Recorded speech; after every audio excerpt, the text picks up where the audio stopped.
Hi everyone, I am Kirti Mehta and today we'll be covering up the entire phone etiquette tips and whatever the discussions we had in the previous video, we're just going to summarize them and what are the things we should keep in our mind in general if we are placing or taking up our calls. So let's get started up. As we have discussed before as well, that we should have a plan in our mind that what we are going to say, what we are going to speak before we make the call, right? Identify yourself, like who you are, why you are calling, okay? And always use the low and even tone, right? You don't have to use the high pitch because that may sound like you're shouting at the person, because on a phone call, other one, as we had discussed, like they cannot see you. So if we are using hi, my name is Rahul, my name is so and so. So it would feel like you are shouting, which we don't want them to feel like, right? Be sensitive about your tone of voice because it's the only thing which matters if you're placing a call, right? So be cautious about that. When you are leaving some important messages, speak clearly and speak slow and recheck once you have done speaking the important part, right? Because there might be possibility that they have just left out something which you can repeat and they can note it down again. And whenever you are going to any office, any class, any meeting, any restaurant or some place, so you just have to turn your phone cell ringer. If your phone is on ringer mode, just put it on silent mode and then go any of these places, right? And do not allow the interruptions to occur during conversations, because it is then you just lose the control of the connect, right?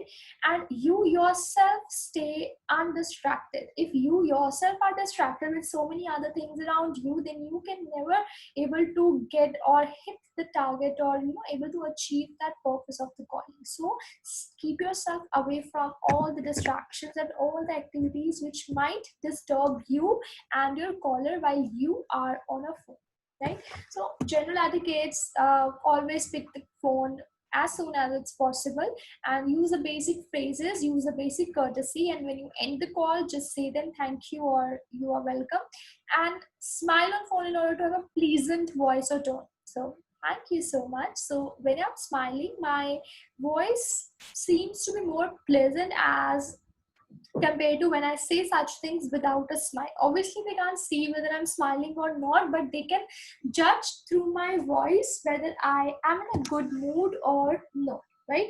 So be alert, right? Be alert and active. Do not sound lazy, tired, rude, bored, disinterested, or any one of them. I will just show you practically one part where you are very interactive, very alert, how you can utilize that part. Hello everyone, this is Kirti Mehta and today we are going to discuss about basic telephone details and etiquettes. This is when I am completely alert, right? And just try to observe the second part. Hello everyone, today we are going to discuss and about the various telephone etiquettes and some of the tips that might help you. So I just didn't make any big difference in the script, but the way I was speaking was entirely different. In the first go, I was really confident. My pitch was quite suitable, which will keep you intact and engaged with the conversation. But on the second time, I was very lethargic, I was very lazy, I was very tired with my tone, which the other person do not want to, talk to the person. Who in the world wants to talk to a lazy person? Who in the world wants to talk to a boring person? Right? So you don't have to portray yourself in a way which would make you a kind of person which you are absolutely not, right? So be polite. Again, I'm telling you, be courteous, and whatever the situation or circumstances, doesn't matter your receiver is getting angry at some situations, you don't have to lose your calm and you just have to stay polite and do not cut the phone abruptly, okay? Let the other person cut the call and then you can hang up. Avoid slangs. If you are using with your friends, you cannot do that with your delegates at all. Don't eat, sip a drink, chew gum, anything on the phone call. You just don't have to do, because that indicates that you are not interested. You're just calling them for the sake of calling, right? So don't do any of these things. Listen very attentively. It is really important that you listen to them with full attention. And again, when you are transferring the calls, you should know whom you are transferring to whom, and these two parties will in turn know that they are being connected to the other one, right? And it would again avoid or help you to keep yourself uh, at a place from any kind of chaos, right? Don't keep your caller on hold for more than 30 or 60 seconds. It is really not good and not professional at all. And when you are ending a call, when you are about to end up that call, so just make sure that there is no unfinished or unsaid things left. Because if you are not completed yet before the calling, before the cutting of the call, then there's no point of, absolutely no point of making the call in first place. So make sure you have done your part quite well, and then you are ending up the call. If for any reason that a person is in hurry and have to go and cut the call, just note it down when you can call next and explain the further process, because it is possible that not everybody will be available to take the call, whether you are making efforts, so they won't be in a state to take the call or listen to you. So you are responsible for when you can get the time from them to talk further, right? So these are few things which is completely unacceptable.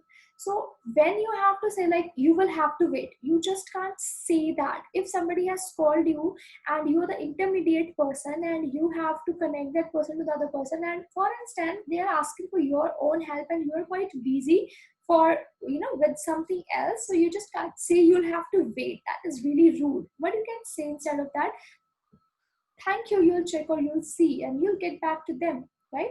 So you just can't say the second phrases, oh yeah, because in general or as in slang language we said, oh yeah, I know. You just don't use such language. Yes ma'am or yes sir would be the acceptable ones, right? You just can't say I don't know for the answer which you actually don't know, right? So you just get some time from them, and that is the reason I said that your laptop, your computer should be in front of them and every source of information should be around you, so that you can easily check and let them know the point of their solution. So you just could have said that, one moment please, I'll find out, because you cannot know the about everything in this whole universe. There must be some point where you also lack some sort of answers. That is when your presence of mind comes into play, right? So no, we can't, you just can't say, so you have to say yes, you may, right? So you have to be really positive, open with the approach, and by adopting all such things, I'm sure that your skills will going to be improvised up to a greater extent. And with this, we are just ending up with this telephonic etiquette session. So happy calling, and just be positive, just smile a bit and open up yourself, and you're all set to make the kind of very positive impact in the growth or contribution, kind of very progressive contribution in the company. So thank you so much. I hope this video will help you out.